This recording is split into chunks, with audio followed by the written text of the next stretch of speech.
അടുത്തതായിട്ട് നമ്മൾ distributive of multiplication over addition for rational numbers എങ്ങനെയാണ് ഇല്ലുസ്ട്രേറ്റ് ചെയ്യുന്നതെന്ന് നോക്കാം.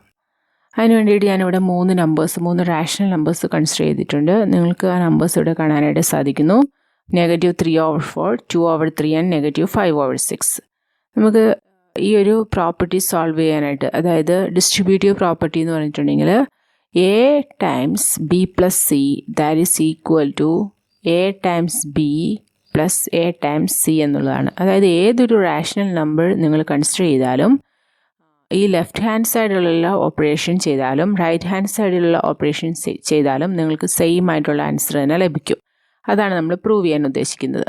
അതിനുവേണ്ടി ഈ a b c എന്നുള്ള റാഷണൽ നമ്പേഴ്സാണ് -3/4, 2/3 ആൻഡ് -5/6.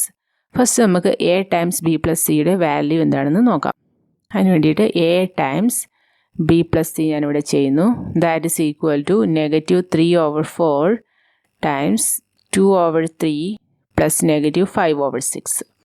അപ്പോൾ എപ്പോഴും നമ്മൾ ഇങ്ങനത്തെ ഓപ്പറേഷൻ ചെയ്യുമ്പം ആദ്യം നമ്മൾ ചെയ്യേണ്ട കാര്യം എന്ന് പറഞ്ഞാൽ പാരന്തസിസിൻ്റെ ഉള്ളിലുള്ളതാണ്. അപ്പോൾ ഇവിടെ -3/4 ടൈംസ് പാരന്തസിസിൻ്റെ ഉള്ളിൽ എന്താ 2/3 പ്ലസ് -5/6. ഇതിനെങ്ങനെയാണ് ആഡ് ചെയ്യുക? ഫസ്റ്റത്തെ ഫ്രാക്ഷൻ്റെ ഡിനോമിനേറ്റർ നമ്മൾ 6 ആക്കണം. അതിനുവേണ്ടി 2നെയും 3നെയും ഒരു 2 വെച്ച് മൾട്ടിപ്ലൈ ചെയ്യാം. അപ്പോൾ 4/6 എന്ന് കിട്ടും അല്ലേ.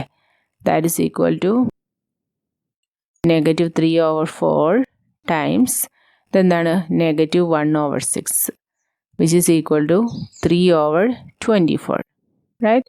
That is equal to 1/8 because 3 is a common factor. അതായത് ന്യൂമറേറ്ററിനെയും ഡിനോമിനേറ്ററിനെയും 3 വെച്ച് ഡിവൈഡ് ചെയ്തിട്ടുണ്ടെങ്കിൽ നിങ്ങൾക്ക് 1/8 എന്നുള്ള ആൻസറാണ് ലഭിക്കുന്നത്. നെക്സ്റ്റ് നമ്മൾ റൈറ്റ് ഹാൻഡ് സൈഡിൽ നമ്മൾ കണ്ടത്. റൈറ്റ് ഹാൻഡ് സൈഡിൽ എന്തായിരുന്നു? a times b plus a times c ആണ്. അതെങ്ങനെയാണെന്ന് ചെയ്യുന്നത് നോക്കാം. അടുത്തായിട്ട് right hand side. So first ഞാൻ ഈ a ടൈംസ് b ആണ് ചെയ്യാൻ ഉദ്ദേശിക്കുന്നത്. a ടൈംസ് b എന്ന് പറയുമ്പോൾ എന്താ? -3/4 times 2/3 that is equal to -6/12 which is equal to -1/2. ഇനി b a ടൈംസ് c എന്താണ്?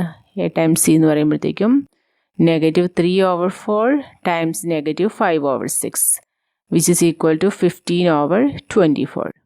ഇനി ഇതിനകത്ത് 3 എന്ന് പറയുന്ന നമ്പർ കോമൺ ആണ്. അതായത് 3 വെച്ച് നിങ്ങൾ ഇതിനെ ഡിവൈഡ് ചെയ്തിട്ടുണ്ടെങ്കിൽ നിങ്ങൾക്ക് 5/8 എന്ന് കിട്ടുന്നു. അപ്പോൾ എന്താ കിട്ടിയത്? 1/8 എന്നുള്ളതാണ് ഫസ്റ്റത്തെ നമ്പർ. രണ്ടാമത്തെ a ടൈംസ് b എന്ന് പറയുന്നത് -1/2ഉം a ടൈംസ് c എന്ന് പറയുന്നത് 5/8ഉം. നമുക്ക് ജസ്റ്റ് അതൊന്ന് മാർക്ക് ചെയ്യാം കൺഫ്യൂഷൻ ഒഴിവാക്കാൻ വേണ്ടി. ഈ നമ്പേഴ്സാണ് നമുക്ക് ആൻസേഴ്സ് ആയിട്ട് കിട്ടിയിരിക്കുന്നത്. പക്ഷേ റൈറ്റ് ഹാൻഡ് സൈഡിൽ തന്നെ ആഡ് ചെയ്യണം അല്ലേ. a ടൈംസ് b കിട്ടി, a ടൈംസ് c കിട്ടി. അപ്പോൾ a times b plus a times c നിങ്ങൾ കൺസിഡർ ചെയ്യണം. അതെന്തായിരിക്കും? -1/2 പ്ലസ് 5/8. ഇനി -1/2 പ്ലസ് 5/8 എന്താണ്? എല്ലാവരും ലെഫ്റ്റ് ഹാൻഡ് സൈഡിൽ എന്താണ് കിട്ടിയെന്ന് ഓർത്തിരിക്കുക. 1/8 ആണ്. ഇനി നമ്മൾ -1/2 പ്ലസ് 5/8 എന്താണെന്നാണ് ചെയ്ത് നോക്കുന്നത്. -1/2 പ്ലസ് 5/8 ഇതിൻ്റെ ആൻസർ എന്താണെന്ന് നമുക്ക് നോക്കാം. അതിനുവേണ്ടി ഫസ്റ്റത്തെ ഫ്രാക്ഷൻ്റെ ഡിനോമിനേറ്റർ നമ്മൾ 8 ആക്കി മാറ്റണം. സോ ഒരു 4 കൊണ്ട് മൾട്ടിപ്ലൈ ചെയ്യുക.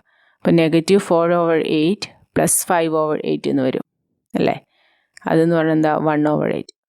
ലെഫ്റ്റ് ഹാൻഡ് സൈഡും റൈറ്റ് ഹാൻഡ് സൈഡും ഈക്വലുമായിട്ട് നമുക്ക് കിട്ടി. LHS is equal to RHS. അതുകൊണ്ട് നമുക്ക് കൺക്ലൂഡ് ചെയ്യാൻ പറ്റും ഡിസ്ട്രിബ്യൂട്ടീവ് പ്രോപ്പർട്ടി ഇവിടെ കറക്റ്റായിട്ട് വന്നു. അതായത് ഡിസ്ട്രിബ്യൂട്ടീവ് പ്രോപ്പർട്ടി എന്ന് പറഞ്ഞാൽ നിങ്ങൾ ഏത് രീതിയിൽ എഴുതിയാലും ഇത് സബ്ട്രാക്ഷൻ്റെ കേസിലും കറക്റ്റ് തന്നെയാണ്. അപ്പോൾ നമുക്ക് രണ്ട് രീതിയിൽ ഇതിനെ ഡിഫൈൻ ചെയ്യാൻ പറ്റും. Distributive property of multiplication over addition and distributive property of multiplication over subtraction. അപ്പോൾ for all rational numbers a, b and c,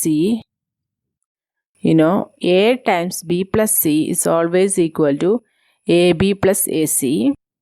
Also a times b minus c that is equal to ab minus ac. ഈ ഒരു കാര്യമാണ് നിങ്ങൾ മനസ്സിലാക്കേണ്ടത്. അപ്പോൾ അതിന് corresponding ആയിട്ടുള്ള problems തന്നിട്ടുണ്ടെങ്കിൽ, അതായത് ഡിസ്ട്രിബ്യൂട്ടീവ് പ്രോപ്പർട്ടി യൂസ് ചെയ്തിട്ട് ഏതെങ്കിലും പ്രോബ്ലംസ് സോൾവ് ചെയ്യാനുണ്ടെങ്കിൽ നിങ്ങൾക്ക് ഈ രീതിയിൽ ചെയ്തിട്ട് ലെഫ്റ്റ് ഹാൻഡ് സൈഡും റൈറ്റ് ഹാൻഡ് സൈഡും ഈക്വൽ ആണെന്ന് നിങ്ങൾക്ക് മനസ്സിലാക്കാനായിട്ട് സാധിക്കും. So when you are using the distributive property, split a product as a sum or the difference of two products. That's what we are doing. So the next examples and all is just like, based on this, I will be just explaining in the following lessons. Thank you.